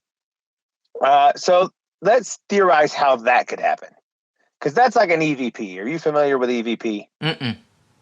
EVP stands for Electronic Voice Phenomenon, which is a much better acronym than PSL, which should get you shot. So basically, and the radio case that I just outlined is basically what happens with a ghost box. So you can buy this thing called a ghost box, and it's a little recording device. You go in, and when you go ghost hunting, which I advise you to do with caution, because sometimes you're talking to demons and you don't want to talk with demons because that gives them just be careful. But when you go into a haunted house and you ask questions, the theory is that the ghosts respond or are trying to talk to you, but because they're behind the veil of another world or another dimension, or however you want to say it, communication is difficult. And often their communication is outside of our range of human senses. Mm-hmm. But if you augment that with technology, you can pick them up. So if you carry a ghost box, what it does is you ask your question, and then it will listen for an answer on this huge range of audio spectrum beyond the human ear, but also on all radio frequencies. It scans through, it has all these different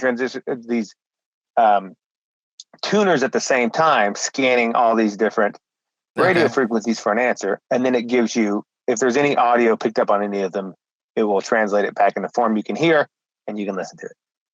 Okay. That's the theory of EVP. And that would sort of explain the EVP on the 911 call that I just described. Mm-hmm. Okay. So, that's how, and EVPs are pretty crazy because I would say that is a repeatable, although not on demand, but a repeatable physical evidence of some sort of communication of some non-physical being. Because they happen. You'll be in a ghost house and you'll say, is anyone here? And you don't hear anything. And you go back afterwards and you play it back. And is anyone here? And you hear, me. Mm-hmm. It's like, what is that? What is that? Right? Or you'll hear things like, or if they're angry, this is a not uncommon one. You'd be like, is there anyone here that wants to communicate with us? And you'll hear like, no, get out. Come back on the ghost box. Right? So, do you have that clip I sent you? I do. You want them in the order you gave them to me? Yeah. So this was from the Ghost Hunters TV show, which I know people are like, oh, the Ghost Hunters TV. But Grant, the skinny one, is a legit guy. He's not gonna. Yes, they heavily dramatize it and they put in spooky music. A lot of that's the producers, doing that. Yeah, but this piece of evidence, Grant is not gonna fake his evidence. So Grant was doing this investigation into this woman's small house who was having all these haunted problems, and she was starting to get scared. And so they went in and they did an investigation. They asked all these EVPs, and here's the recording of one of the ones they got. Okay, this one. This is pretty self-explanatory, Grant. I just let her hear it and see her thoughts on it. Okay.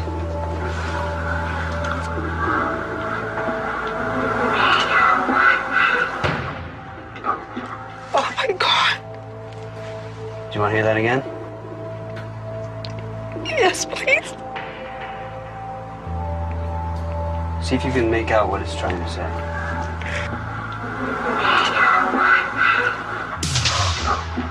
Let's say they don't want us.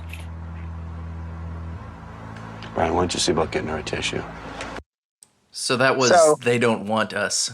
Yeah, and that's it comes through a little hard with all their creepy music they put on it, which is one of my gripes with it. But you can clearly hear they're in the thing, they're saying, what do you think about, the family that lives here? And the answer on the voice box is, they don't want us. And it comes through very thinly. It is like someone trying to scream across a chasm or something. Like they're expending a lot of, they don't want us, right? Mm-hmm. Which is spooky. Yeah. It's spooky. I would not like that in my house. I'd be like, yeah, I really don't want you here doing that. That's weird. Stop it. But this is not an uncommon thing. These EVPs happen over and over again. And sometimes they're very clear, like that one. Sometimes it's just noises that sound like someone mumbling, but you can't quite make it out. Right? But these very clear, like words come through this machine that you carry. And how does that happen? So then there was another one. Play the second one there. This one might be a little more comforting for you. Okay. You're going to hear a bang or two, and then you're going to hear something at the end, okay?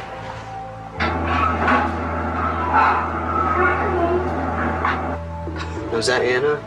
I don't know. I'd have to hear it again. Okay.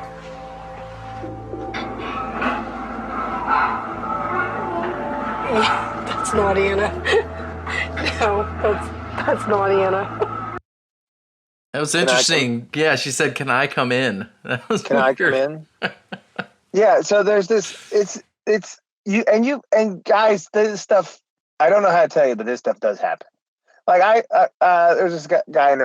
Joshua Cutchin. He's a rogue guy. Again, very honest. I have no reason to doubt him either. He went to the Waverly Sanatorium, which is one of America's most famous haunted places. It may be the most haunted place on the continent. Which it was a former insane asylum and also a tuberculosis thing and all these horrible things. And it's been abandoned for years. And he was walking through it and he said, this was when I began. I was sort of interested in the paranormal stuff, but this was sort of like pushed me over the edge.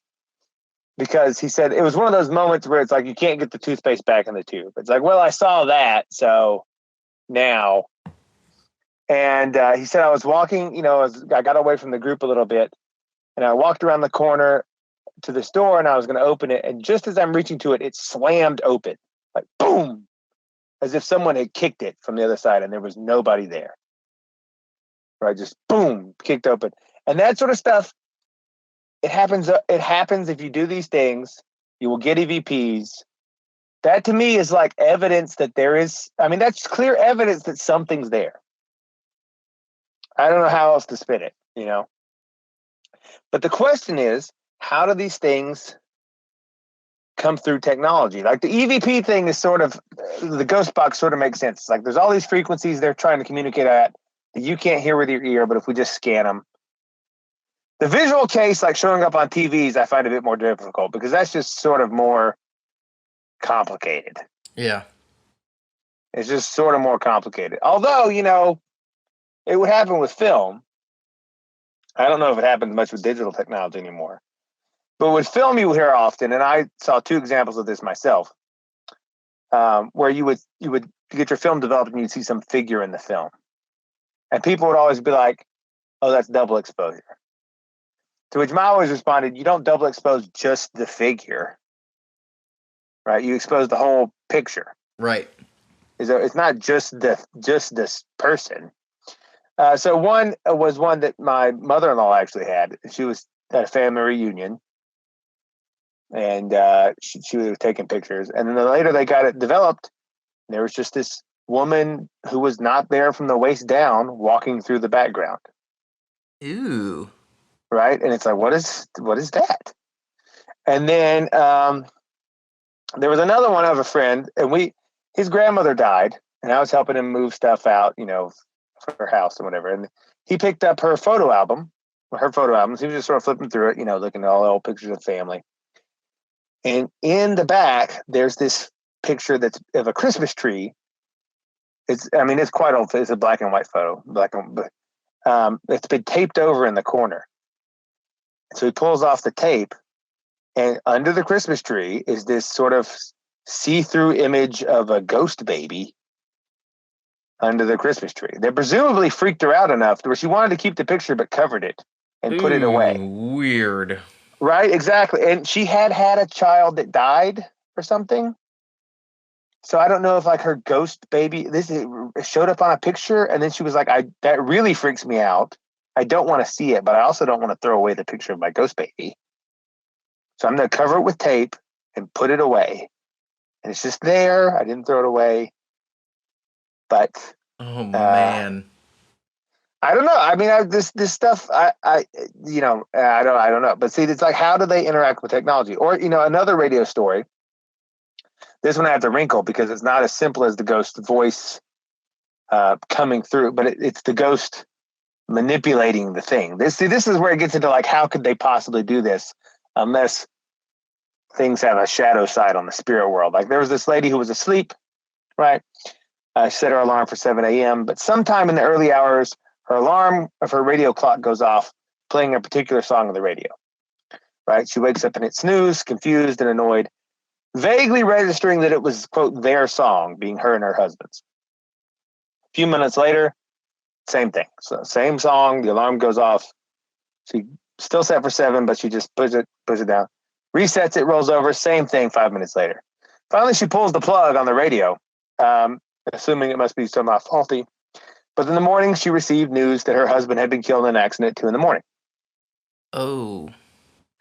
Right? So was he...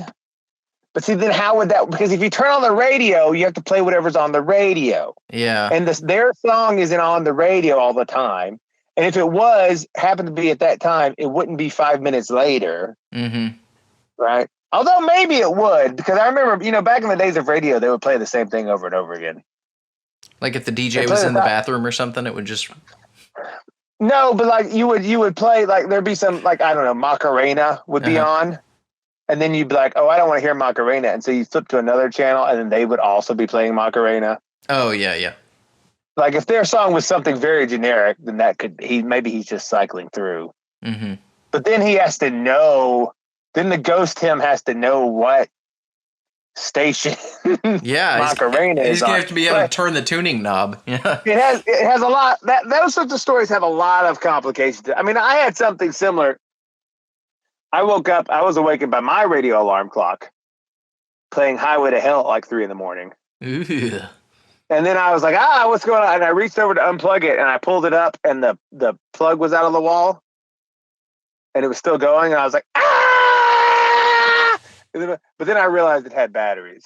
But for just like a second at 3 a.m, I was like, ah! So then I just took out the batteries and it was fine. But Oh man. But that was so I don't know. Was this ghost projecting a mental image onto her, like making her have this hallucination? I don't know. Those sorts of things are like, it's one thing to say your recently deceased husband is reaching out to you from beyond the grave, but we would expect that to be like, he shows up and just sort of like we have a mutual friend. I won't tell you his name, but his longtime girlfriend, would have been fiance, died.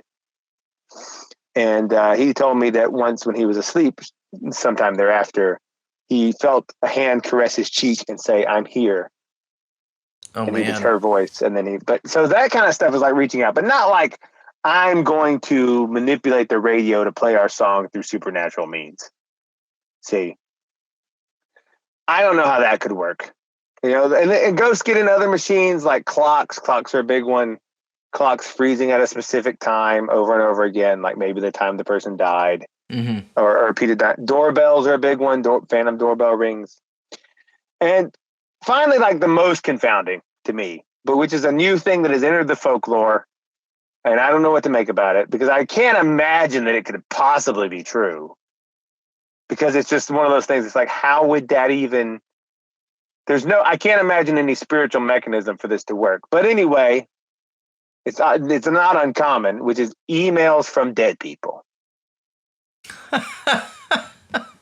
Right? And this is so here's a story. This is a great story from this particular genre of folklore. This was in the mirror.uk, which I know is not a great, it's not really a tabloid, but but anyway. There was this guy, Jack Froese, in the UK, 32. He died of a heart arrhythmia. But his friends and family got emails from him a few months afterwards discussing private conversations they had. No one else should seem to have had that. So 5 months after his death, his closest friend said, he had been friends with him for years. He got an email from him saying, "Hey," the subject was titled, "I'm watching you, sender Jack Froese." And the email said, "Did you hear me? I'm at your house. Clean your attic." And his childhood friend told the BBC, "I turned ghost white when I read it because it was very quick and to the point. And the last time I saw Jack, he had come over to my house to help me clean up my attic." Oh, that's weird. And like no one so either someone is playing a horrible joke that also knows it, but he said, "I didn't tell anybody else that Jack was over that day." And then that's creepy. "Hey, did you hear me? I'm at your house." Like, don't look, if you die, please don't haunt my house. Deal. If I die, I will haunt your house. All right, deal's off, homeboy. No, you already said it's on.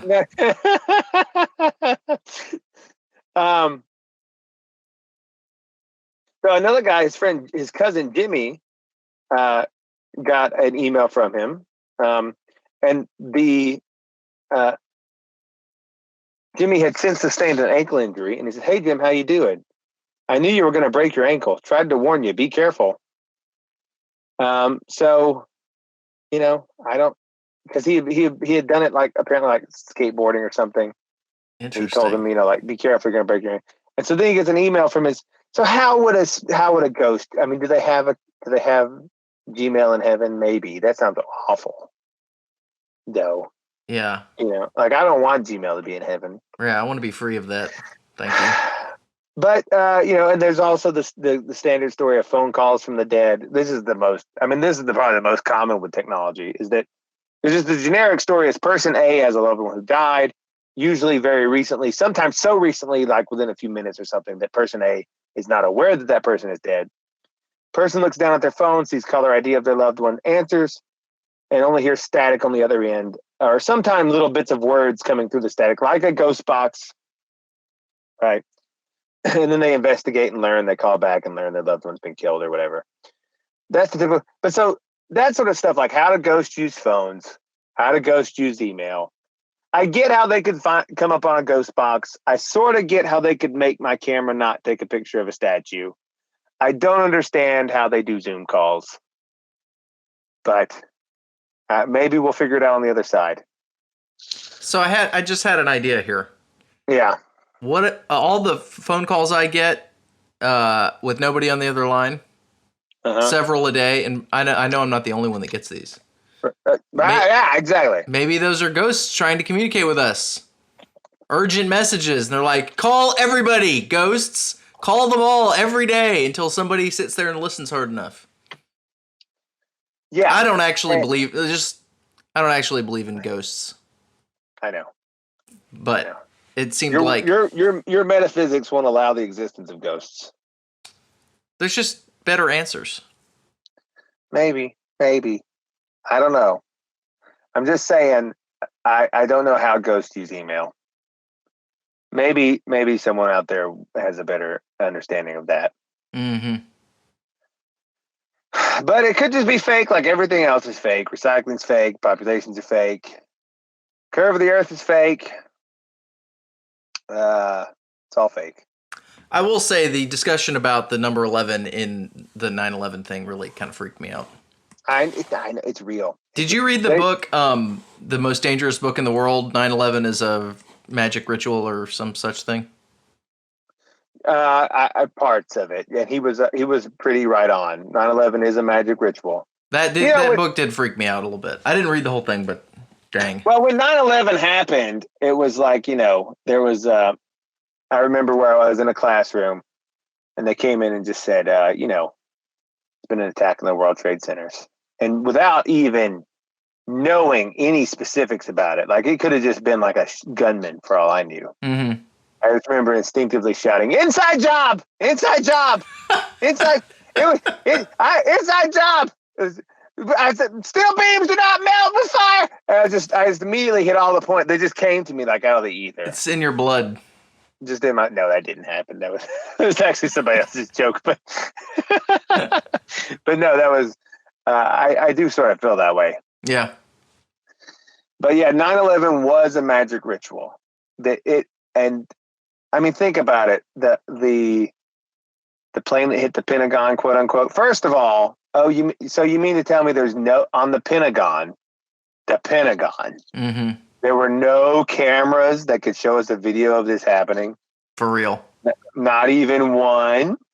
Not one camera that got a picture of a video of a plane crashing into the Pentagon. No, what happened is they shot that third plane down.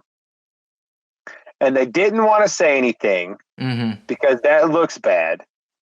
And they don't want to shoot down their own citizens. But after the first two crashed, they shot down the third plane and made up a story about a guy saying, "Let's roll and take it down," because that's more heroic than just being shot out of the sky. But that was also fake.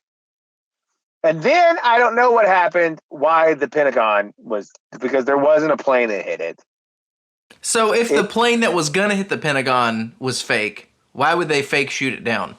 The plane wasn't going to hit the Pentagon. I don't know what that plane was going to go do, if anything. They may have just shot down a random plane. Because, the what's his face?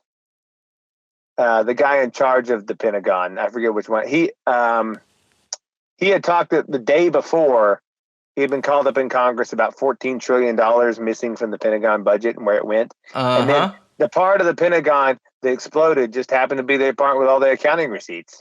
Guess where else some of that accounting was done? Building 7. Building 7, baby. Again, 7. Again, why is it building 7? It's always there. These magic numbers, like, why wasn't it building? Where are the other 6 buildings? What are you talking about? They're building 1, 2, 3, 4, 5, 6, 7. There's not. Where's buildings 3, 4, 5, and 6? They survived. They were there. They're not. They don't exist. What are they even talking about? Well, I think they've been torn down now, but they were never there. Yeah, they were. They were there. They're not. They're not. Was there building 8? Are you saying the World Trade Center was fake before it was blown up? No, I'm saying there was the 2 buildings. Yeah, right? There was a whole complex of buildings. But no one ever called them like buildings 2, 3, 4, 5, 6, and 7. They never were like, "I'm going to building 7." That was the name of that was retconned into the story for magical purposes. Oh, I see what you're saying. Okay, they had Right. other names. Okay.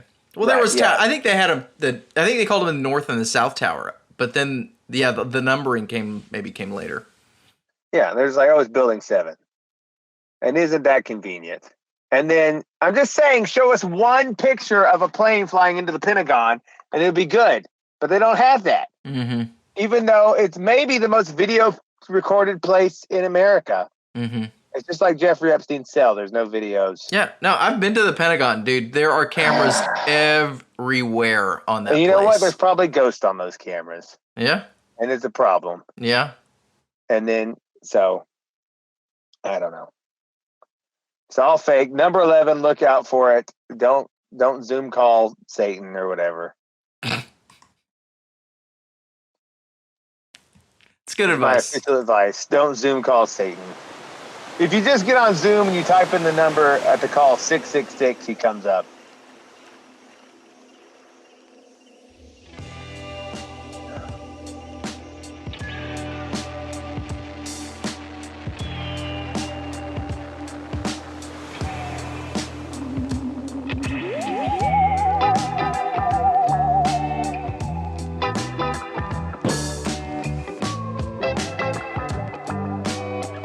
Ooh. Hamburger, bang, bang.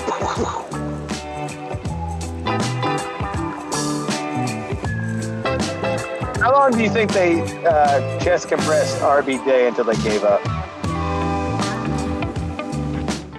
Live! You have to defend abortion! And they shock her, and her corpse just sits up in the bed like, and falls back down. Yeah, they probably tried to revive her a lot, but that all happened like 2 years ago. Yeah. The rest of it's been Weekend at Bernie's. I think Trump just called them out on it, and they're like, all right, we better... All right, I'm going to stop the recording. All right, I'm going to stop the recording. All right, I'm going to stop the recording. All right, I'm going to stop the recording. All right, I'm going to stop the recording.